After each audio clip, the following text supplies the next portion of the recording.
Welcome to Bed Crime Stories podcast. I'm your host, T. I do hope you are all well. Just a reminder, if you enjoy this video and or appreciate my work, please smash the like button and please subscribe to the channel. And now, without further ado, let's dig in. On June 29th of 2024, Officer V. Vargas of Osceola County, Florida, wrote an incident report about Stephan Sterns. Stephan Sterns, as you may know, has been charged with the death of 13-year-old Madeline Soto on February 26 of 2024. The report reads, on the above date and approximate time, I was assigned as the C-Pod Housing Unit Officer. At approximately 1450 hours, I was conducting random cell searches in Charlie Pod.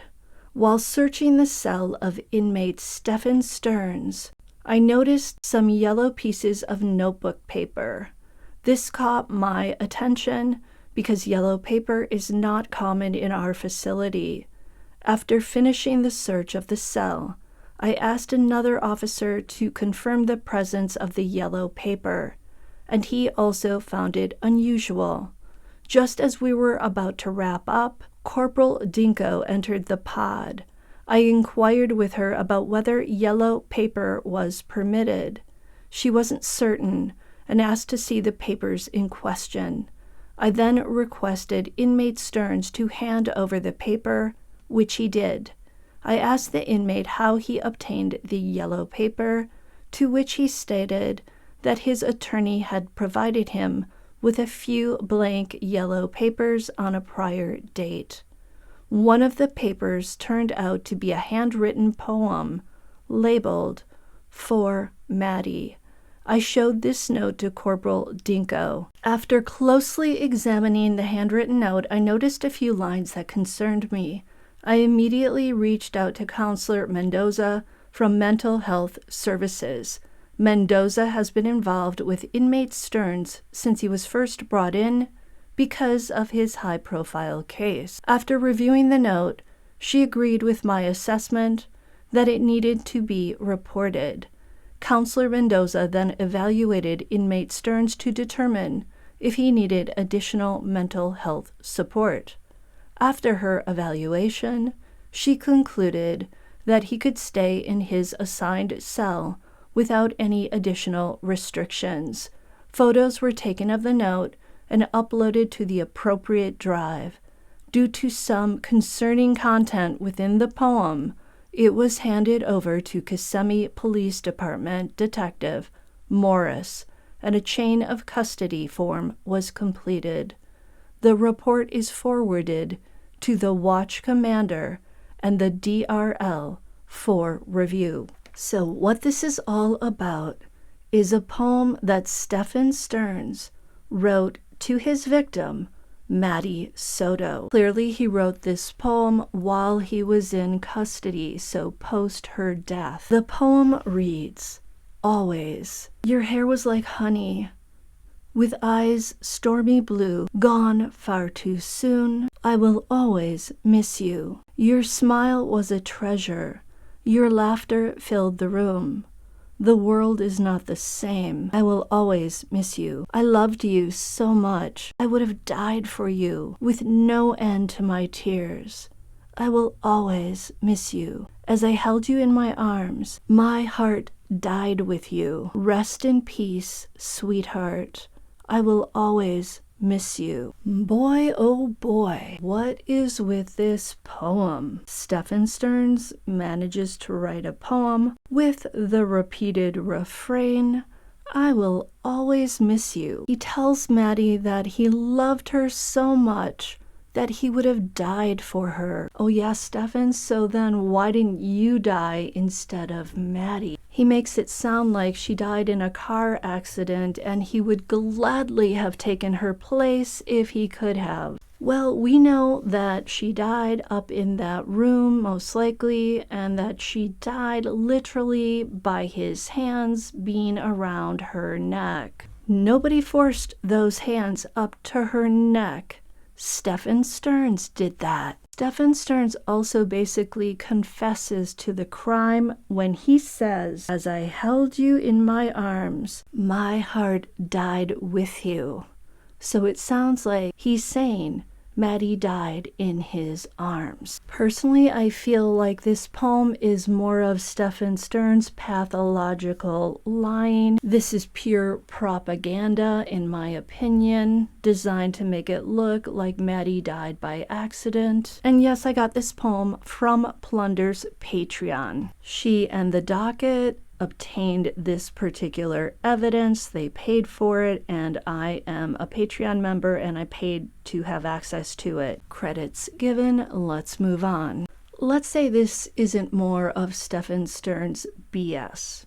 Let's say he really did love Maddie in his own sick and twisted way. Sick and twisted because he began essaying her from a very young age and stole her childhood and her innocence. The big question is, why, if you loved Maddie so much, and if you miss her and will always miss her, why did you do away with her? Why kill the cow that's giving you the milk for free? In trying to understand Stephan Sterns' motivations, I did a little research. Unfortunately, only a handful of studies have specifically examined the SH of children. The S stands for the same S in SA, and the H stands for the word homicide. One white paper that I read said that SHOs, so S homicide offenders of children, were more likely to present deviant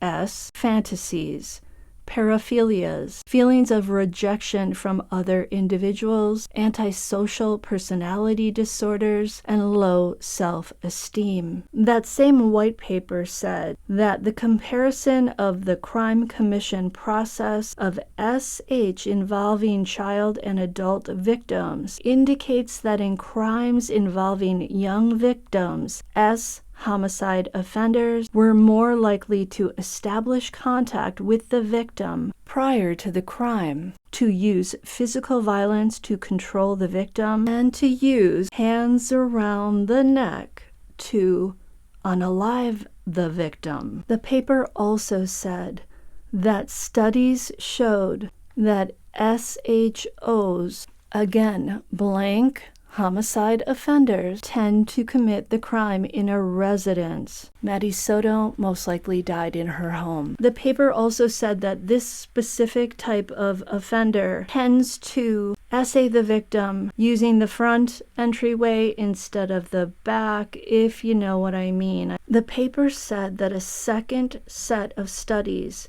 tested the crime escalation hypothesis, suggesting that the lethal outcome can be partly explained by an escalation of violence during the crime. The paper went on to say that the likelihood of an SA escalating to an SH was influenced by a complex combination of victim, situational, and crime scene characteristics. The most lethal outcomes were when the assayer spent more than 30 minutes with the victim. We know that Maddie went to bed sometime around 11 p.m. to 11:30 p.m. Lord knows what went on in that room up until 7 a.m., 7:15 a.m., when Stephan Sterns is spotted by the condominium dumpsters dumping items belonging to Maddie. The white paper also said that child essayers are often characterized as exhibiting poor social skills, having feelings of inadequacy or loneliness, having greater S problems, or being passive in relationships. You may recall that neighbors of Jenn Soto described Stephan as never saying anything. Sterns ignored them. Sterns did not wave and say hello. He wasn't friendly.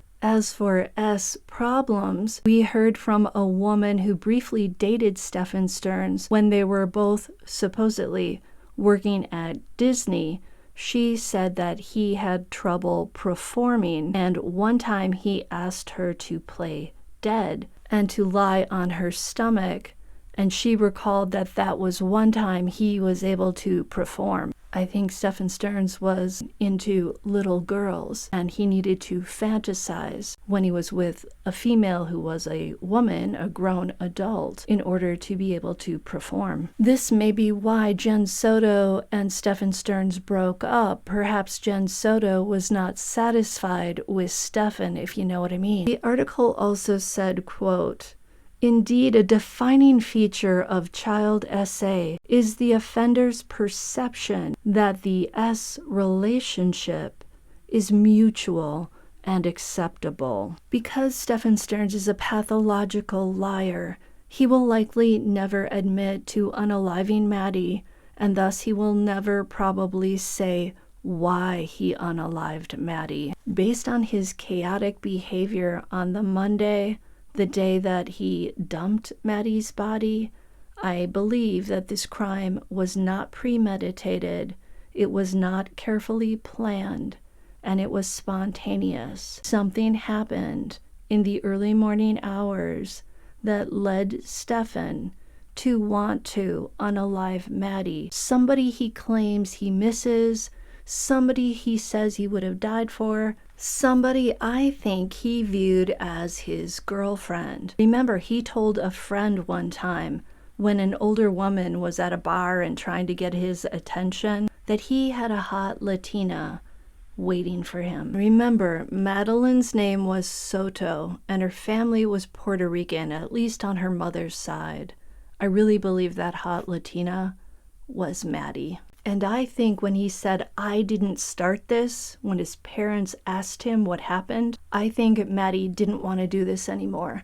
I think she was getting older, she was seeing cute boys at school, and she was suddenly looking at Stephan Sterns, Mr. White, pale-skinned doughboy, without a six-pack, without a cute face like Harry Styles. I think she was finally seeing it for what it was. I think that night, in those early morning hours, she told Stephan, "I don't want to do this anymore." And in his mind it was, she doesn't want to be his girlfriend anymore. Just my theory? I mean, why else would he unalive this person that he claims to love? Although I don't think he knows what love really is. And I think it was one of those situations where he was like, if I can't have you, nobody else is gonna have you. With a skosh of, if I unalive you, you belong to me forever. Let me know what you think in the comments. I'll see you next time on Bed Crime Stories. Hey, do me a solid and smash that like button.